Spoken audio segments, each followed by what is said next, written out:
part here some people might be curious about. After we checked the entire front end, we found out that it had bad inner and outer tie rod ends.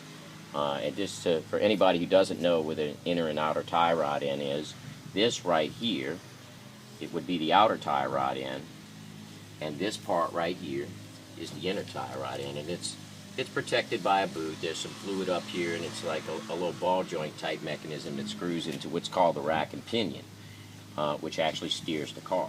What we're going to do first is just go ahead and loosen this nut up here that locks the alignment in place.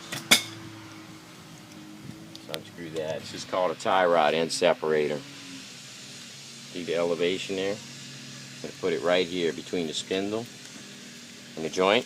Show you something real quick. I see many people take a hammer and try to hit this like that. Don't do that. That's not going to work. All you're going to do is mushroom this tip, and it's not going to come out of there. So, well, got lucky. Only took one hit. Alright, so now I've separated it from the spindle. Alright, and I have my lock nut loose back here. So, what I need to do in order to get my alignment at least close, when I go back with the new outer tie rod end, I need to count these turns. So, it was straight down, so I'm going to start counting. 1, 2, 3, 11, 12, 13, 14. I could feel it's getting loose. Kind of pulling on it.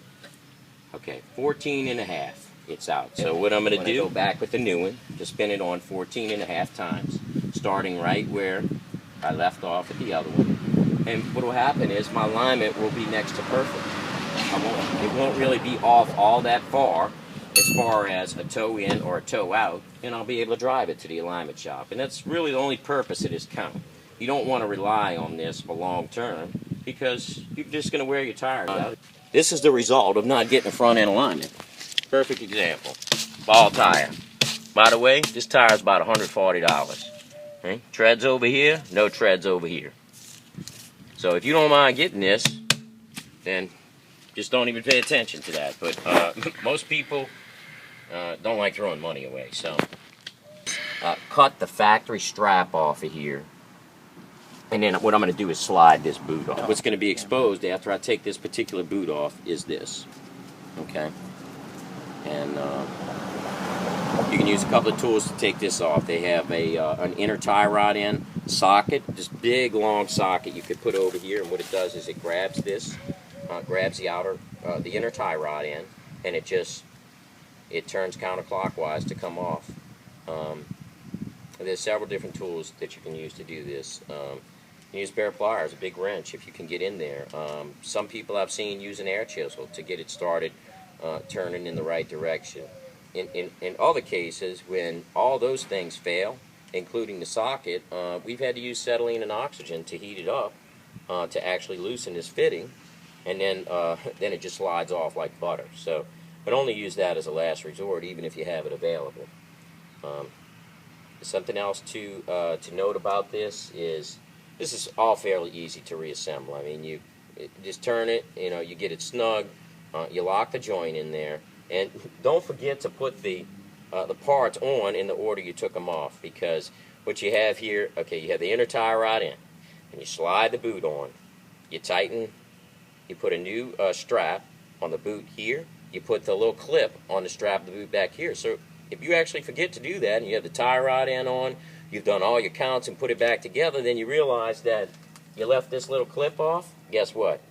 You got to start all over again. So just take your time and put it back together in the order that you took it apart. And you'll be able to do this job without paying high prices to a mechanic. By the way, if you're not able to do that, just call Jake's Mobile. We charge fair and reasonable prices to do this type of work, and we come out on site and do it.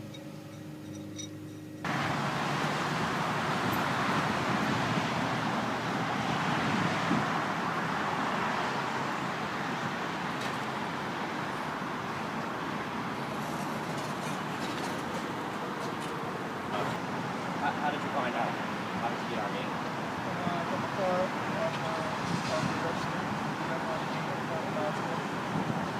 Alright, so the way I understand it, he picked the card up from Rite Aid, left some cards out there, and we found out that he had gotten an estimate from a repair shop to do some wheel bearing and front end work.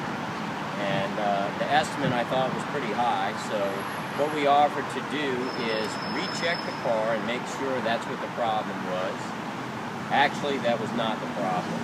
They were close, but he was actually being a little overcharged for some things. So what we did is we replaced the parts that actually needed to be changed, and probably saved him about $300 or $400.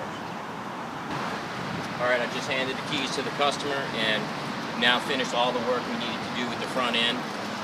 He's going to get his own tires, take it to a front end alignment shop, and from there he'll call us to finish the struts up. But for now, that's all we can do until he gets the tires in alignment.